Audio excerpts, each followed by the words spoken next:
안녕하세요. 림쌤의 10분 역사에 오신 걸 환영합니다. 저는 여러분의 역사학습 가이드 림쌤입니다. 오늘은 중3 역사 4-3 문화의 발달과 사회 변화로 돌아왔습니다. 이번 시간엔 조선 전기의 문화를 전체적으로 한번 살펴볼 건데요. 집중해서 잘 따라오시기 바랍니다. 그럼 유교윤리의 보급부터 시작해 볼까요? 지난 시간 말씀드렸듯이 조선은 유교적 통치 이념을 기반으로 세워진 유교의 나라입니다. 그래서 이러한 유교윤리의 보급을 위한 여러 노력들을 하는데요. 먼저 국가와 왕실에서 치러지는 여러 의식들을 유교적 예법에 따라 규정한 국조오례일을 편찬합니다. 또 우리나라나 중국의 효자와 충신, 연려의 이야기를 수록한 삼강행실도를 간행했는데요. 이 삼강행실도에는 글과 함께 그림을 수록해 백성들이 보다 쉽게 유교윤리를 접할 수 있도록 했습니다. 그리고 국가 차원에서 제사의식인 종묘제례를 거행했는데요. 이는 유교의 기본 개념인 효를 국가 차원에서 실천하고자 함이었습니다. 이때 연주된 음악이 바로 종묘제례악이겠죠? 그리고 16세기 이후 사림들은 정권을 장악하며 이러한 유교윤리는 더욱 확산됐는데요. 특히 양반들은 아동에게 유교윤리를 가르치기 위해 소학을 널리 보급했고요.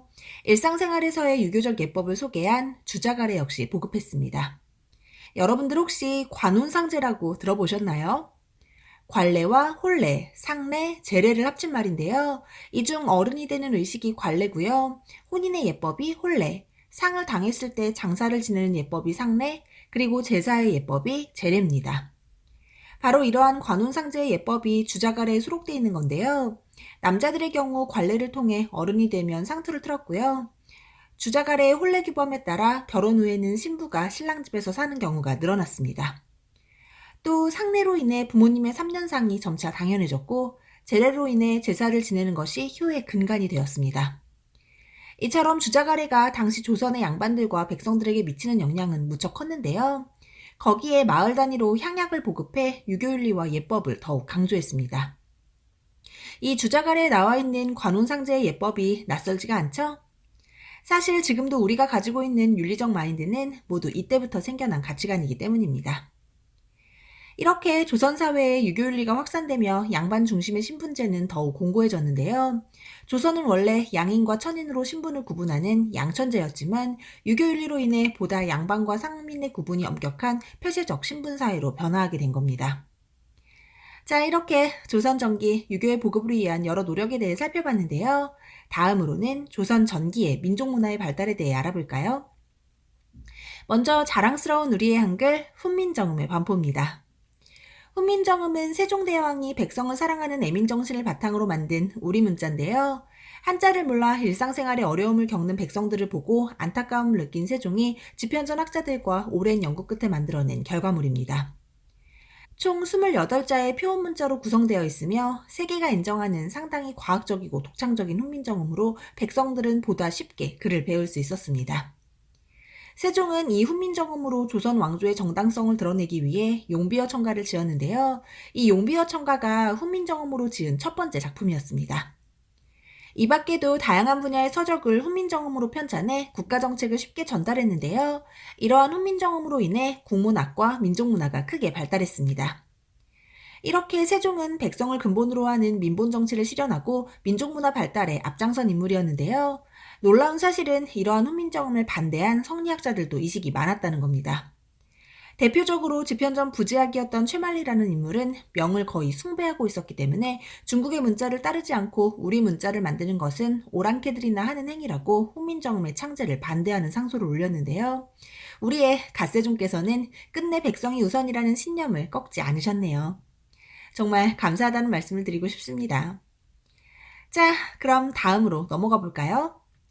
조선 전기에는 정말 다양한 분야에서 국가 주도의 편찬 사업이 이루어지는데요. 먼저 유교적 통치 규범을 위한 법전으로 경국대전이 편찬됩니다. 경국대전은 조선 최고의 법전인데요. 지난 시간 세조와 성종의 업적으로 소개해드렸었죠? 한편 조선은 조선 건국의 정당성을 밝히기 위해 많은 역사서를 남기는데요. 대표적인 역사서로는 고조선부터 고려까지의 역사를 기록한 동국통감과 조선왕조실록이 있습니다. 특히 이 조선왕조실록은 태조 때부터 철종 때까지 25대의 역사를 시간 순서에 따라 기록한 역사서로 모든 방면에서의 역사적 사실을 풍부하고 정확하게 담고 있습니다. 비교적 사실적 기록이 가능했던 이유는 실록이 쓰여진 시기가 전대왕의 사후였을 뿐 아니라 현재 국왕도 그 내용을 볼 수 없었기 때문인데요. 이러한 조선왕조실록은 유네스코 세계 기록유산으로 등재되어 있습니다. 또 조선은 지방을 통제하고 국방력을 강화하기 위해 많은 지도와 지리서를 편찬했는데요. 태종 때는 혼일강리 역대국도 지도가 만들어집니다. 이게 세계 지도인데요. 보시면 중국이 엄청 크죠? 상당히 중국 중심인데요. 하지만 조선도 만만치 않습니다. 거의 크기가 중국의 반인데요. 이는 중국 중심의 세계관 속에서도 조선의 자주성이 느껴지는 부분입니다. 이 혼일강리 역대국도 지도는 우리나라 최초의 세계 지도이자 현존하는 동양에서 가장 오래된 지도라서 시험에 종종 출제되니까요. 잘 기억해 두세요. 그리고 세종 때는 전국 지도인 팔도도를 편찬했고요. 성종 때는 지방 통치에 필요한 정보를 얻기 위해 동국여지 승람을 편찬했는데요. 이 동국여지 승람에 독도가 표기되어 있어서 독도가 우리의 영토임을 증명하는 증거가 되어주고 있습니다. 다음으로는 과학기술의 발달입니다. 조선은 건국 초 국력을 강화하고 민생을 안정시키기 위해 과학기술의 발전을 장려했는데요. 특히 천문학에 관심이 많았습니다. 이는 당시 사람들이 천문현상에 하늘의 뜻이 담겨있다고 생각했기 때문인데요. 이를 통해 조선은 건국의 정당성을 뒷받침하고 국왕의 권한을 높일 수 있었습니다. 이 중 태조 때 만들어진 이 천상열차 분야지도는 고구려의 천문도를 수정해 만든 건데요. 이를 통해 조선 왕실의 정체성을 강조했고요. 또 행성과 별의 위치, 고도와 방위 등을 측정할 수 있는 천체관측기구로 간이를 만들었습니다. 거기에 세종 때는 칠정산이라고 하는 역법서가 편찬됐는데요. 중요합니다. 이 칠정산은 원의 수시력과 아라비아의 회해력을 참고해 만든 달력으로 한양을 기준으로 천체운동을 계산했다는 것이 핵심입니다. 칠정산이 만들어지기 전에는 중국에서 들여온 달력을 사용했기 때문에 아무래도 날짜가 잘 맞지 않았는데요. 칠정산을 통해 일식과 월식 등을 보다 정확하게 예측할 수 있게 됐습니다. 이 밖에도 세종 때는 물시계인 자경루와 해시계인 앙보일구, 강우량 측정을 위한 치고기까지 우리가 너무나 잘 알고 있는 장영시를 등용해 만들었는데요. 이렇게 조선시대의 과학기술을 중시한 건 모두 농사와 밀접한 관련이 있습니다. 사실 농사를 지을 때 일조량이나 비의 양 등 날씨가 무척 중요하잖아요. 그래서 보다 천문학이나 과학기술에 많은 관심을 쏟았던 건데요. 농업기술 향상을 위한 노력은 이뿐만이 아니었습니다. 세종은 우리나라의 풍토에 맞는 농사법을 정리한 농사직서를 편찬하는데요. 이러한 농사직설에는 벼의 재배법이나 거름 주는 법 등 구체적이고 실질적인 농업기술에 관한 내용이 담겨 있어 백성들에게 많은 도움을 줄 수 있었습니다. 세종이 얼마나 백성을 생각한 임금이었는지 아시겠죠? 거기에 세종은 우리 풍토에 알맞은 약재와 치료 방법을 적은 향약집성방이라는 의서를 편찬했는데요. 기존의 중국에서 들여온 의학서는 아무래도 우리와 맞지 않는 부분이 있었겠죠. 그래서 우리 실정에 맞춰 주변에서 쉽게 구할 수 있는 약재의 사용법을 제시한 의서를 간행한 겁니다. 뿐만 아니라 당시 의학을 집대성해 일종의 의학백과사전인 의방유치를 편찬했는데요. 이 또한 세종의 업적입니다. 왜 세종이 대왕이라고 불리는지 아시겠죠? 한편 조선은 활자 인쇄술도 발달했는데요. 고려시대의 금속 활자를 더욱 발전시켜 태종 때는 구리를 이용한 개미자를 만들고 세종 때는 개미자의 단점을 보완해 좀 더 조판이 쉬워진 경자자와 아름다운 글씨로 유명한 갑인자를 만들었으며 글자 크기를 좀 더 크게 한 병진자도 만들었습니다. 이러한 활자 인쇄술의 발달은 조선의 편찬 사업을 더욱 활발하게 만들었는데요. 특히 유교윤리에 관련한 서적들이 많이 보급되며 유교윤리의 확산에 도움을 주었습니다. 자, 그럼 이제 마지막으로 조선 전기 다양한 문화예술의 발달에 대해 살펴볼까요? 이 조선 전기의 문화는 확실히 양반 중심의 문화가 발달하는데요. 먼저 자기에서는 고려의 화려한 청자와는 다른 소박하고 개성 넘치는 분청사기가 발달합니다. 이러한 분청사기는 건국 초 15세기에 유행하는데요. 보시면 문양이 상당히 자유분방하고 힘이 넘치죠? 그리고 16세기 본격적인 살인들의 세상이 됐을 때는 선비들의 고결함을 강조하는 백자가 유행하기 시작하는데요. 아주 깔끔하죠?